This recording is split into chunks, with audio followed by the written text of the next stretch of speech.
Coming up on the show today, the pressure for a ceasefire in Israel is growing. Israel now faces criticism over its full-fledged military response in Gaza. Plus, the House of Representatives takes up aid to Israel. In all honesty, this bill is a non-starter. Chuck Schumer, the Senate Majority Leader, has already said that it's not going to be taken up in the Democratic Majority Senate. And so, in a sense, this is just a first step, a bargaining chip as part of a larger discussion. And later, Turkey, Iran, and Azerbaijan are seeing growing tension. And the group that told us all we need is love, the Beatles, have released new music. Today is Friday, November 3rd, and this is VOA's International Edition.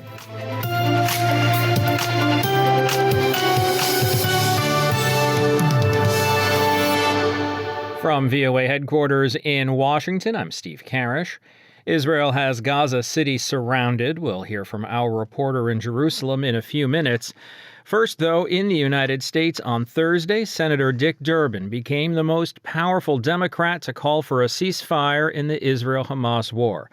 Though he did say it must start with the releasing of hostages, it's a sign that even centrists in President Joe Biden's party are feeling the political pressure or are just simply disturbed by the images of civilian suffering coming from Gaza.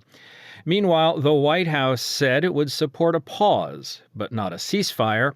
Here's National Security Council spokesperson John Kirby. Do we advocate pauses by both sides here, temporary, localized, to be able to get Americans out, to be able to get aid in? You betcha we do. That doesn't mean that we're calling for a general ceasefire. Hang on a second. There's a difference. There's a big difference here. Secretary of State Antony Blinken is off to another trip to the Middle East, where public sentiment has also started to shift since his first visit immediately after Hamas's attack on Israel. The AP's Washington correspondent Sagar Meghani has this report.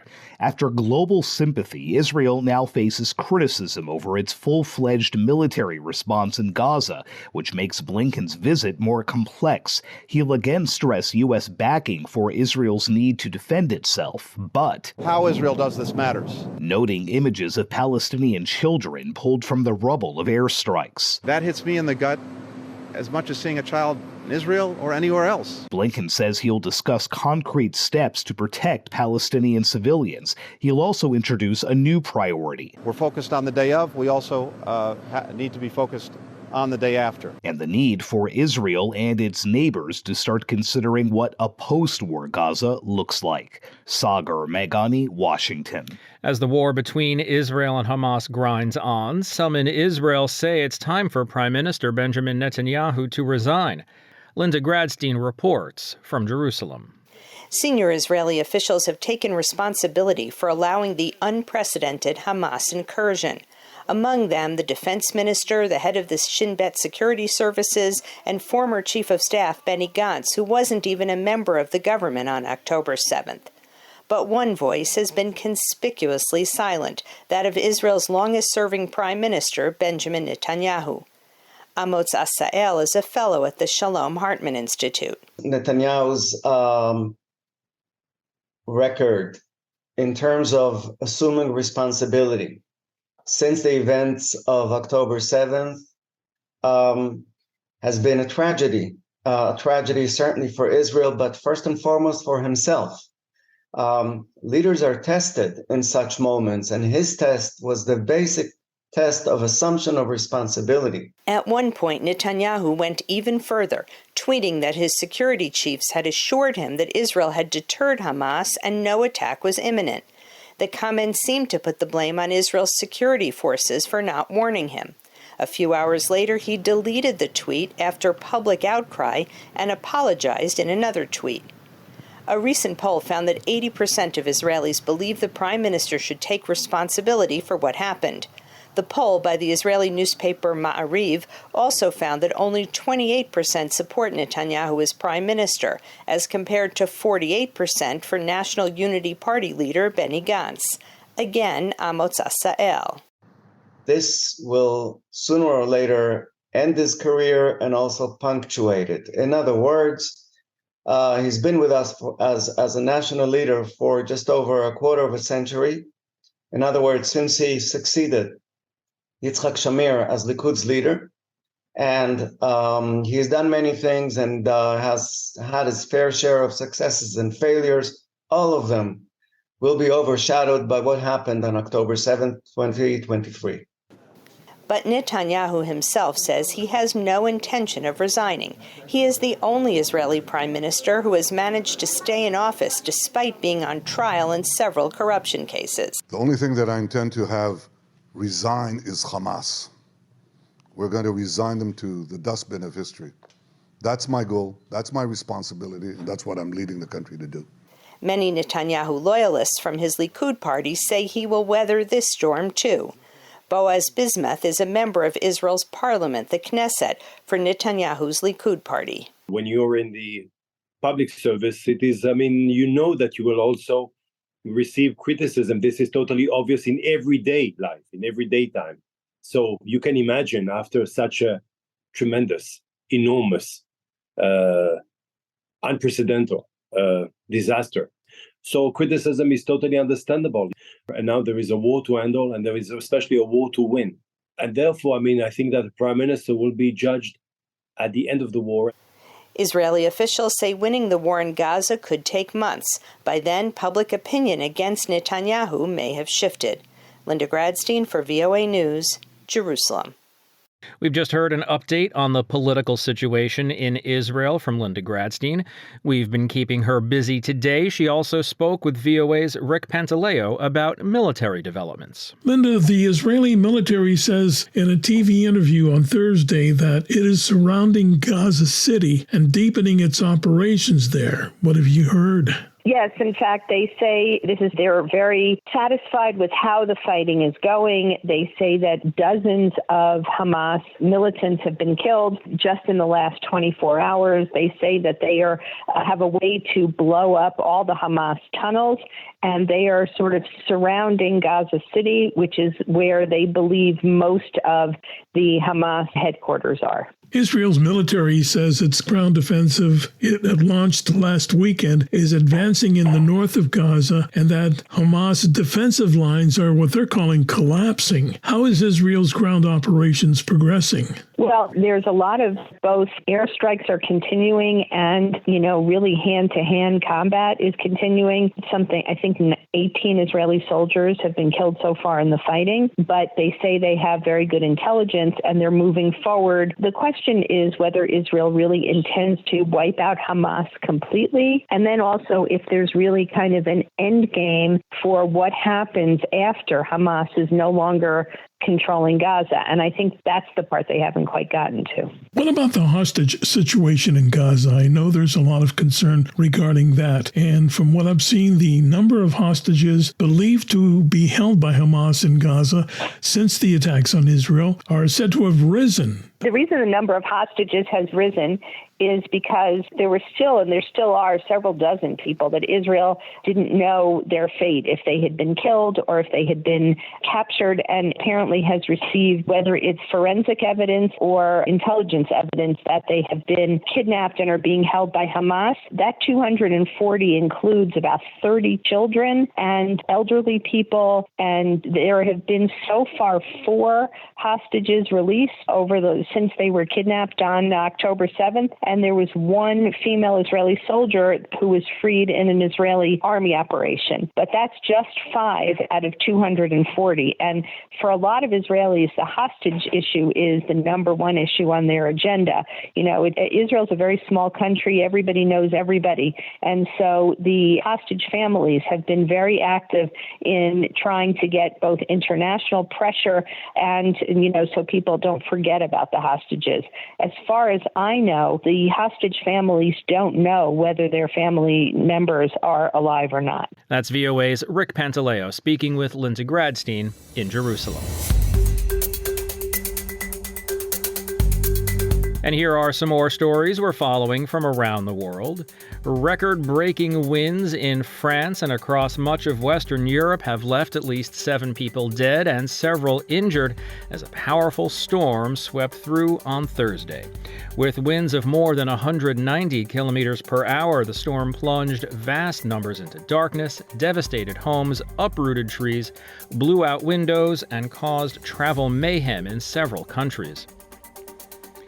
Indian opposition leader Rahul Gandhi accused Prime Minister Narendra Modi's government of trying to hack into opposition politicians' mobile phones after some lawmakers received warnings from Apple that their phones may have been hacked. And music fans all over the world are rejoicing at hearing John Lennon's voice again. A brand new song by the Beatles called Now and Then was released on Thursday. It was completed with Lennon's demo recording from the 1970s, assisted by artificial intelligence, combined with guitar parts written by George Harrison. Paul McCartney and Ringo Starr, the 2 remaining Beatles, played bass and drums on the new track. Now and then, I miss you. The United States House of Representatives has passed a bill on Thursday night that would send aid to Israel. But it's where that money would come from, and it's what's left out of the bill that all but guarantees it will never pass the Senate. Catherine Gibson is VOA's congressional correspondent. So what the U.S. House of Representatives is considering Thursday is $14 billion in aid for Israel. Much of that is defense funding going to bolster Israel's air and missile defense systems. And part of it will also go to humanitarian needs in Gaza for Palestinians. Now, what we do know is that this is a House Republican-initiated bill, which pays for the aid by cutting the budget of the Internal Revenue Service, which is basically the U.S. government agency that handles the taxation of Americans. And because it makes those cuts, it's a non-starter with Democrats, even those Democrats who support aid to Israel and say that it's important to make sure that the U.S. honors that commitment to them. So, in all honesty, this bill is a non-starter. Chuck Schumer, the Senate Majority Leader, has already said that it's not going to be taken up in the Democratic Majority Senate. And so, in a sense, this is just a first step, a bargaining chip as part of a larger discussion over the White House emergency supplemental request, which is almost $106 billion and includes aid to Ukraine, aid to combat Chinese aggression, border security, and aid to Israel. So we are really just getting started up here on Capitol Hill. Well, there's a lot to unpack with that answer. The first topic, the first issue really is by taking money away from the Internal Revenue Service to fund that aid for Israel, Republicans who have famously been budget hawks in the past, by taking away from the agency that brings money into the government, this seems to be going against their own philosophy, no? By some accounts, yes. What Hill Republicans would tell us about this decision is that they feel that the Biden administration is incorrectly directing the IRS and that by making those budget cuts, they're cutting the Biden administration's priorities. Talk to Democrats and they'll say that this is merely a tax cut for the rich in disguise. So it really tells you how important a role the IRS plays in American life because it really is how we bring in our revenue. And that tells you what each party wants to do in terms of funding priorities. So this is really a non-starter because the Democratic majority Senate will never take it up with those IRS cuts in there. And another issue that it brings to the forefront is the division in the Republican Party over aid to Ukraine. By leaving that out of the equation, they're sort of pushing that can down the road, no? That's right. The White House said today that aid to Ukraine absolutely has to be bundled with aid to Israel, as it was in their emergency supplemental request. The White House pointed out that the point of an emergency supplemental request is that you're saying these are urgent funding priorities to protect U.S. national security. And by delinking all of them, you're merely saying that one is more important than the other. I've also heard some explanations that it's actually more useful to make these defense requests together when you're going to ask for munitions for Ukraine and for missile systems for Israel to the same defense contractors. It makes more sense to, in a way of speaking, put those orders in at the same time, that it ultimately saves the U.S. money by doing this all together. Now, there are some Democrats in the House who have come under fire for being, quote, anti-Israel, for being too pro-Palestinian. And does having aid for Israel in a vote like this put them on the spot to show a division within the Democratic Party? Absolutely. You know, we have a progressive wing of the Democratic Party here in the United States and in the U.S. Congress that is very concerned, they say, about how Israel has conducted itself, who have made the argument that Palestinians have been placed in an impossible position with no rights of their own. And they argue that they should not be the victims of this war and that the money the U.S. is sending should not be going to benefit Israel. So we absolutely expect to see those progressive Democrats vote against us till Thursday. Last question for you, Catherine. You say this is dead on arrival in the Senate. So how does the process go forward? How will American aid get to Israel, to Ukraine, to the Palestinians?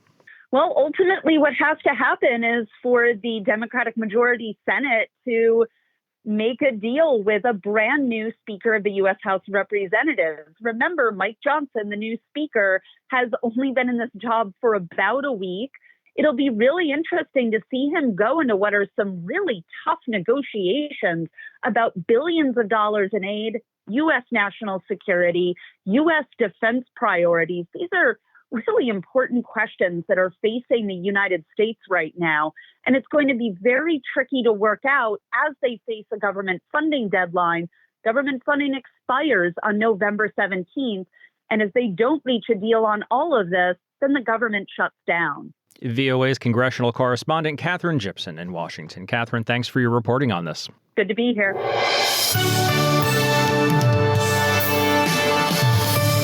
From Washington, it's VOA's International Edition. I'm Steve Karish.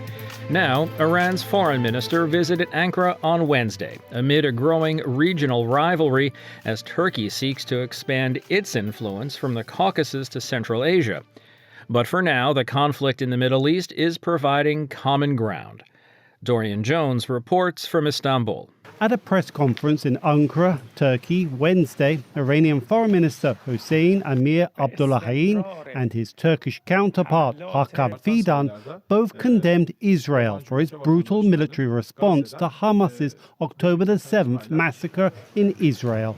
With Ankara increasingly challenging Iranian influence from the Caucasus to Central Asia, the Middle East conflict is providing a rare point of agreement amid rising bilateral tensions, analysts say. Columnist İlhan Özgel for Turkey's Kısa Dalga news portal.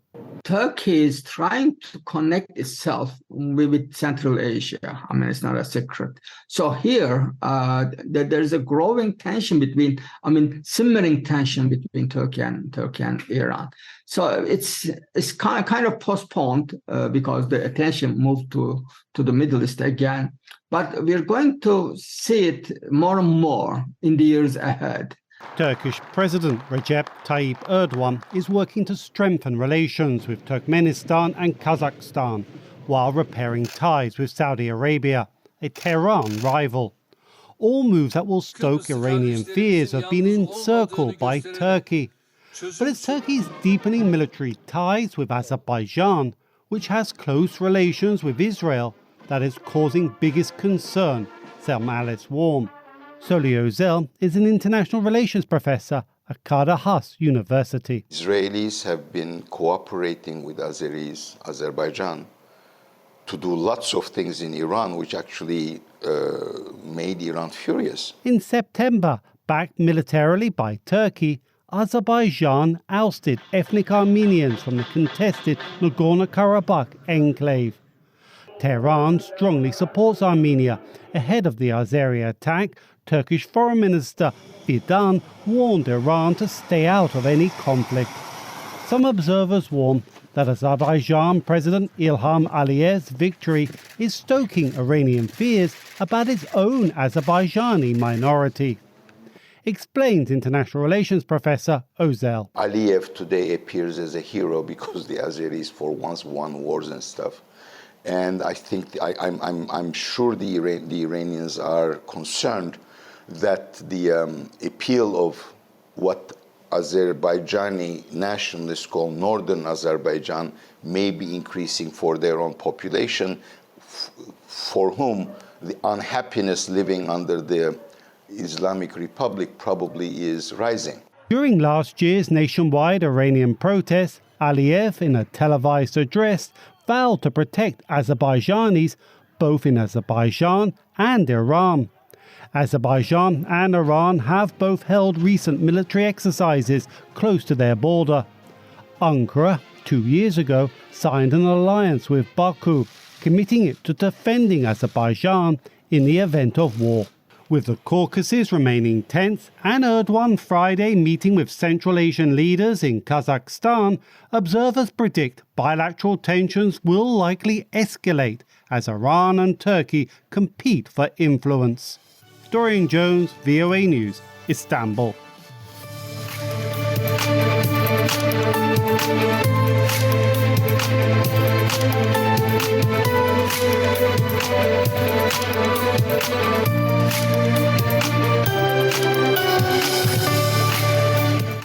And that's going to do it for us today. This has been International Edition on the Voice of America. On behalf of everyone at VOA, thanks for joining us. For pictures, stories, videos, and more, follow VOA News on your favorite social media platform and online at voanews.com. Until next time, I'm Steve Karish in Washington. Stay safe and have a great day.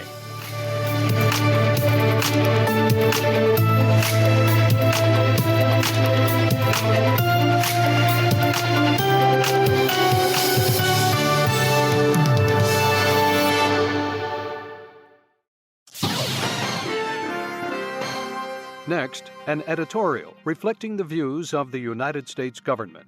The most important element for successful development is democratic governance, said Milady Guiarte, Deputy Assistant Administrator within USAID's Bureau for Latin America and the Caribbean in recent congressional testimony. Responsive and transparent governance and an independent judicial system allows people to have faith in their government. Without it, people often emigrate in search of a better environment, creating a vacuum of human capital that impedes a society from flourishing.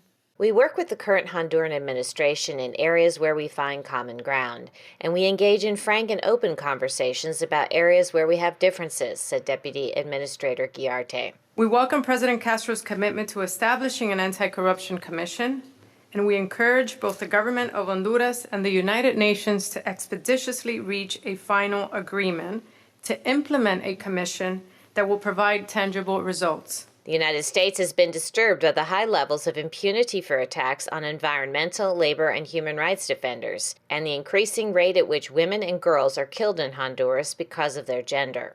The United States routinely raises human rights issues with the Honduran government and advocates for robust funding for the Ministries of Human Rights Protection mechanism. USAID continues to work with the National Anti-Corruption Council, a Honduran civil society organization that has exposed corruption, said Deputy Administrator Guiarte. This type of civil society oversight channels Hondurans' demands for transparent and responsive governance. USAID has also worked with the Supreme Audit Institution and the Transparency Secretariat to improve access to public information and oversight capacity in municipal governments. With regard to the economy, USAID has championed growth by working with private sector partners, including 3 of the world's largest coffee buyers who committed $109 million to connect 70,000 farmer households with global markets. That's more than half of all Honduran coffee farmers. And last year, as a direct result of USAID's assistance in these partnerships, the yield of nearly 18,000 farmers increased by about 30%, giving hope to many rural families. With democracy under threat in the region, it is critical to defend democratic values at all times, said Deputy Administrator Guiarte. For this reason, USAID will continue to put the Honduran people first, so families, communities, and the country as a whole can thrive and prosper. That was an editorial reflecting the views of the United States government.